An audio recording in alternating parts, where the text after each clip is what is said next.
السلام عليكم ورحمة الله وبركاته. اللهم صل وسلم وبارك على سيدنا محمد وعلى آله وصحبه وسلم. النهاردة هنبدأ يا حبايبي مع بعض كده. هنعمل أكلة اليوم، لأن كل يوم طبعا احنا بنقعد نقول هنعمل ايه النهاردة ونبقى محتارين.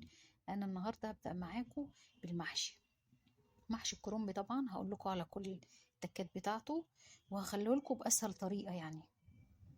هنبدأ مع بعض نقطع الراس بتاعت الكرنب من فوق، وهنشيل الورقة واحدة واحدة عشان خاطر ما تتقطعش أو تتهري مننا. وهنحاول نصغر الكرنباية كده على قد الحلة. مش عارفة، ممكن ان انتي طبعا تشيليها ورقة ورقة. هنا المية طبعا بنسيبها تغلي، ونضيف عليها معلقتين صغيرين ملح عشان الكرنب يبقى حقيق معانا وكويس ما يبقاش دلع.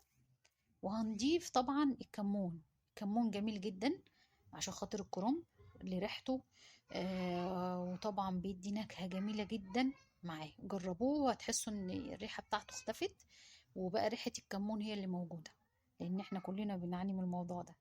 طبعا في الحلة التانية بنغلي مية عشان خاطر نسوي الفراخ، وغسلناها طبعا ونضفناها وهنضيفها دلوقتي. هنسيبها تغلي، وبعد شوية بيظهر على الوش كده يعني الشوائب بتاعة الشوربة. هنحاول ان احنا نشيلها بالمصفى عشان الشوربة تبقى نقية كده وجميلة وطعمها كويس. هنضيف طبعا معاها البصل، هنقطعه 4 تربع. عايزة تسيبيها سليمة ماشي. وهنضيف طماطماية، ولو عندك جزر برضو ممكن تحطي. كل ده بيخلي الشوربة طعمها جميل جدا. وهنا طبعا بنحاول ان احنا نجيب 3 بصلات كبار، لان المحشي بيحب البصل كتير. هنبشرهم مع بعض واحدة واحدة. وهنا بنحاول نضيف للشوربة حبهان وورق لورا مطحون، بيخلي طعم الشوربة رائع وجميل جدا وريحتها نفاذة. وفي هنا في الجزء التاني برضو معانا ان احنا غلينا المية غليت بتاعة السلق الكرنب.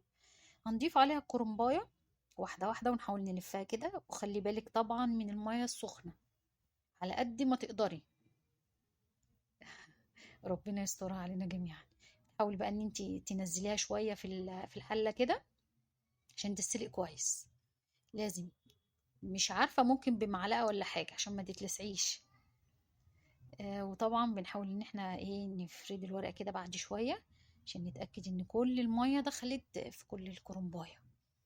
واول ما بنبتدي ان احنا نمسكها كده ونحس انها اتنت معانا كده استوت كويس، بحاول ان انا بقى ايه اصفيها كده من المية. خلي بالك في مصفى وطبق تحتيها، واحدة واحدة وعلى مهلك. وهنا طبعا بنجيب ايه بقى الكرنب، وهنضيف بقى الورق حبة حبة. وهنا طبعا جبنا الخضرة بتاعتنا نقيناها كويس، وقرطفنا الملوخية. وهنحاول ان احنا طبعا ننقعهم في مية ونغسلهم وهنصفيهم. هنا شوف بنحب يعني حبينا نشوف ايه الفراخ استوت ولا لا عشان ما تتهريش مننا. طبعا كده السوا كويس. هنضيف لها بقى طبعا الملح، لان الملح في الاخر عشان اللحمه تاخد سوا كويس. لو ضفناه في الاول الملح طبعا مش هيسوي لي اللحمه او الفراخ كويس، خليها تشد شويه. والفلفل الاسمر طبعا في الاخر عشان ما يغمقش معاك الشوربه. حابه تضيفي حاجه بسيطه في الاول، بسيط قوي عشان الشوربه ما تغمقش ماشي. وطبعا غليت وطفينا عليها. هنا بقى نحاول ان احنا ايه نضرب طماطم. نضرب الطماطم. بتحبي تضيفي معاها ان انت تحبي الشطه ضيفي معاها قرن فلفل حار. مش حابه الشطه ممكن قرن فلفل رومي بيديها نكهه وطعم روعه. هضيف جزء من البصل معايا هنا لتتبيله الفراخ.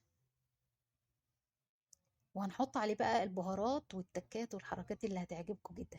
حطيت هنا حبهان ورق لورا مطحون، بيخلي التتبيله رائعه.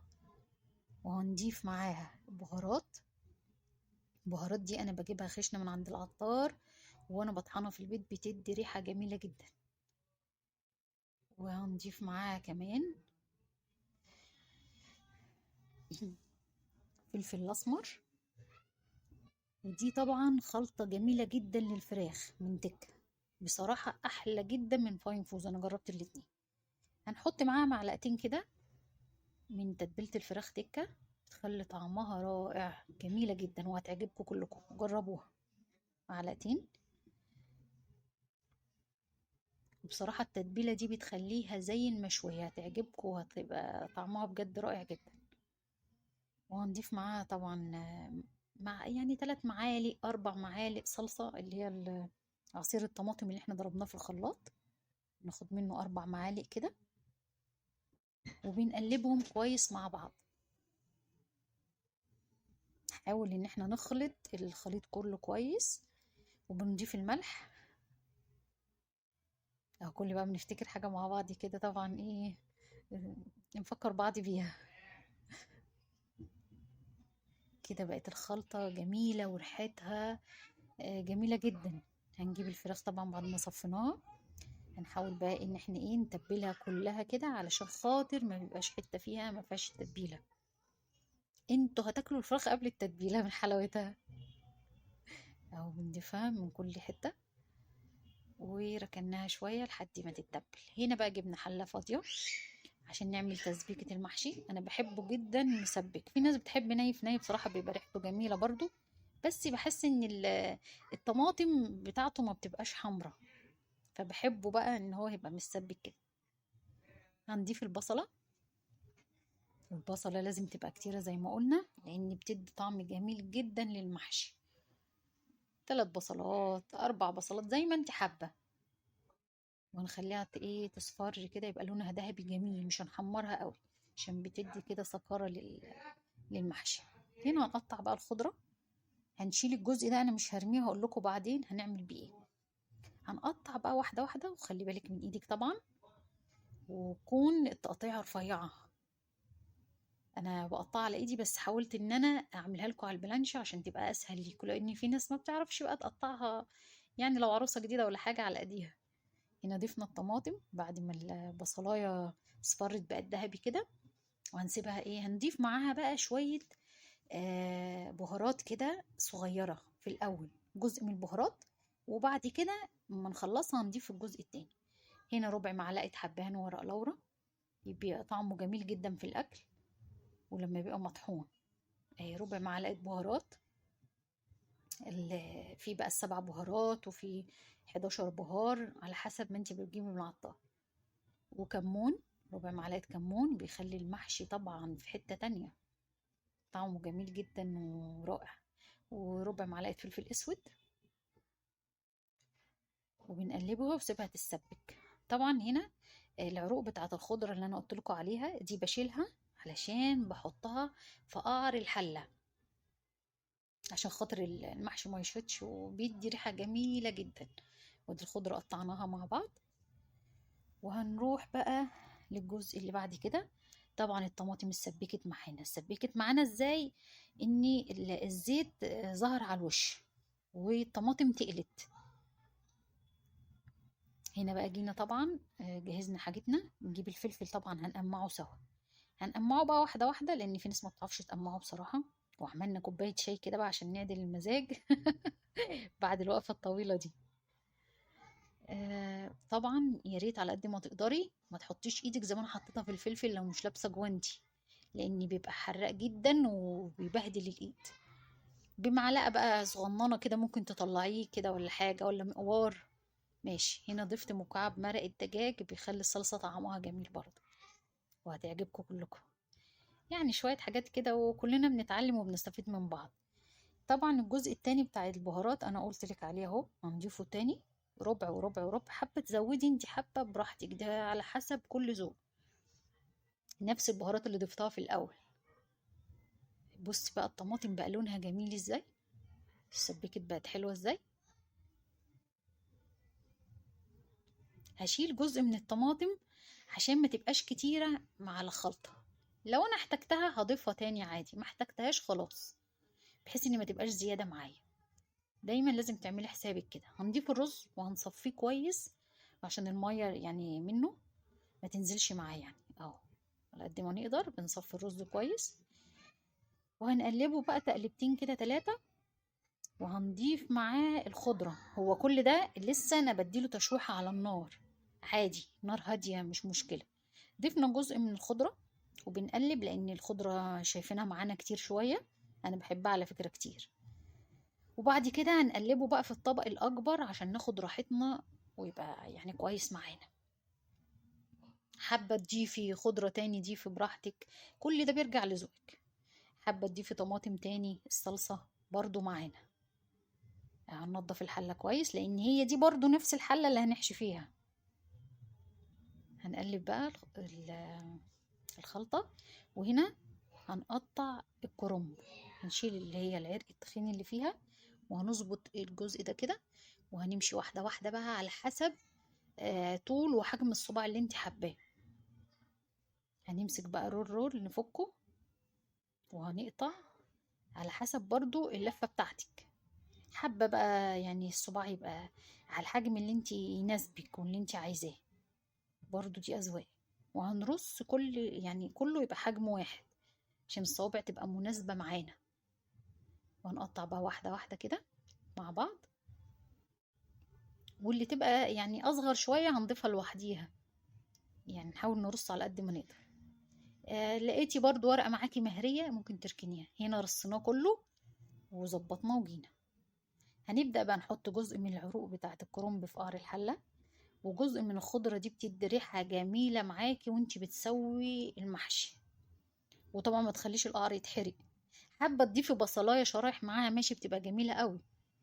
هنبدأ بقى نجيب الخلطة كده، وهنجيب ورقة نفردها على ايدينا، ونحاول نلفها كده تبقى متماسكة، وما نخليش اي رزاية بره، بحيث ان ما يبقاش المحشي الرز بتاعه طالع بره كده، بيبقى شكله جميل. وانا مش برص الكرنب، برميه كده بصراحة يعني، على يعني حوالين بعضيه، عشان خاطر الشوربة تنزل حوالين كل صباع. لان لما جربته بيترص قبل كده حسيت ان في جزء بيبقى نازل في شوربة وجزء مش نازل، فانا بحاول ان ارميه كده عشوائي. واحدة واحدة كده نلف الكرنب معانا، والورقة ما تبقاش مهرية. بص الورقة متماسكة وحلوة ازاي، عشان تقدري تتحكمي في اللفة. وهنلف طبعا كام صباع معاكم كده وهتشوفوه. وبعد كده هنكمل بقية الحلة ونرجع لكم تاني عشان خاطر وقتكم. ويا رب انال اعجابكم، وكلنا بنتعلم من بعض وكلنا بنستفيد من بعض. حابة تقولي لي اي تعليق اي حاجة، برضو احنا كلنا اخوات بنتعلم من بعض. هنا ملينا الحلة، بنحاول برضو نعمل كام صباع معاكي اهو، مفيش ولا رزاية بره. بنحشي الفلفل اهو، بحاول ان انا انزله بايديا كده، ارج الفلفلايه عشان خاطر صباعي لو مش فيه جوانتي يتبهدل بصراحه من الفلفل ده حراق. انا بحبه جدا، بيبقى طعمه جميل جدا بصراحه في المحشي. الناس بقى عشاق الشطه بقى هي اللي هيعجبها. وبحاول برضو ان انا اجيب يعني الفلفل الرومي ده، لاني طبعا في ناس ما بتحبش الشطه. بشكل وبيبقى جميل جدا الفلفل مع المحشي، بيدي ريحه للكرنب روعه.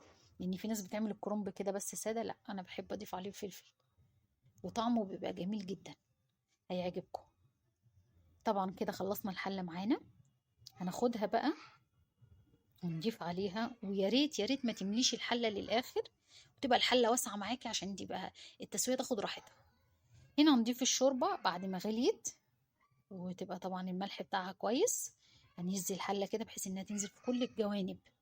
وفي ناس بتقول يعني انا المحشي ساعات بيستوي من الجناب ومن النص، لا، بتبقى عين بتاعه البوتاجاز كبيرة على الحلة، لازم تبقى صغيرة شوية عشان تخليها كلها تغلي. هنا طبعا حبينا نعمل لسان عصفور، ضفنا السمنة وحطينا لسان عصفور. هنحمره كده واحدة واحدة مع بعض. ولازما دايما ايديك تبقى فيه في التقليبة، لان لو سبتيه شوية هتلاقي حبة تحمره وحبة لسه. من وقت للتاني تفضلي تقلبي فيه كده ورا بعض عشان خاطر يديك اللون المتناسق مع بعضه، اللون الجميل ده الذهبي الكويس اللي انت تحبيه يعني. هنقلب فيه وكده قربنا نوصل برضو للون اللي احنا عايزينه. هنقلب كمان على قد ما تقدري يعني، لان لو اتساب لونه هيغير جدا. كده قربنا نوصل للون الكويس.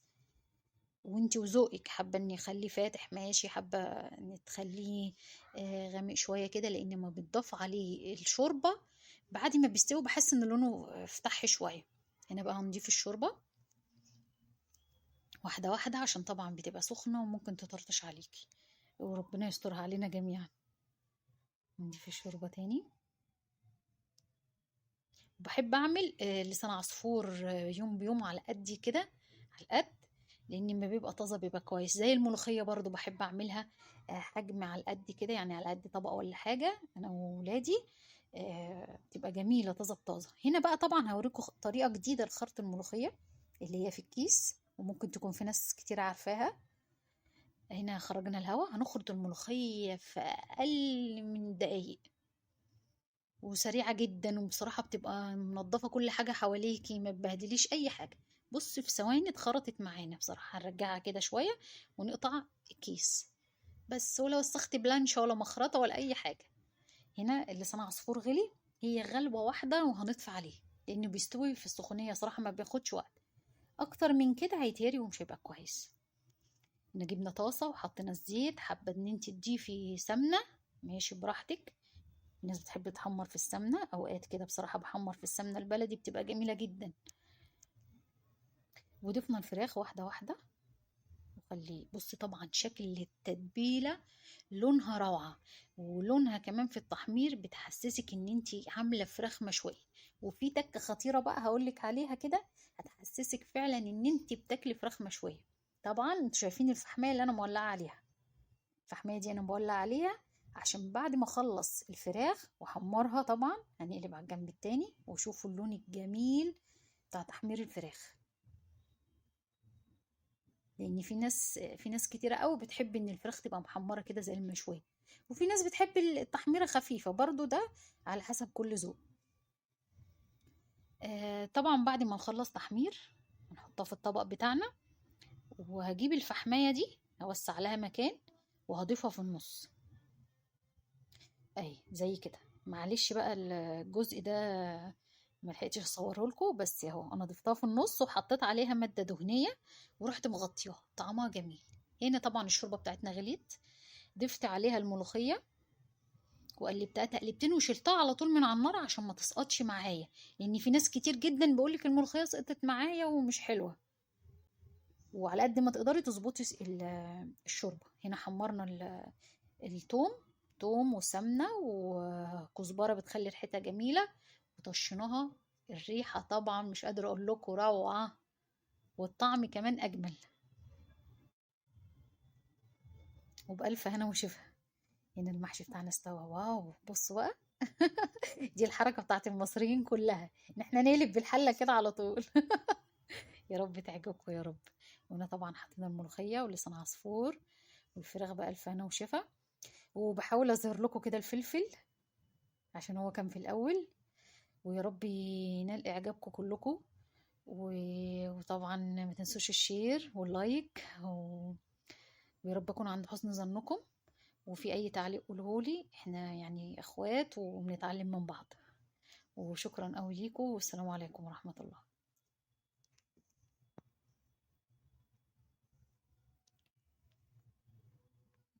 لا تنسوا الاعجاب بالفيديو والاشتراك في القناة تشجيعا لنا لنستمر بنشر المزيد إن شاء الله.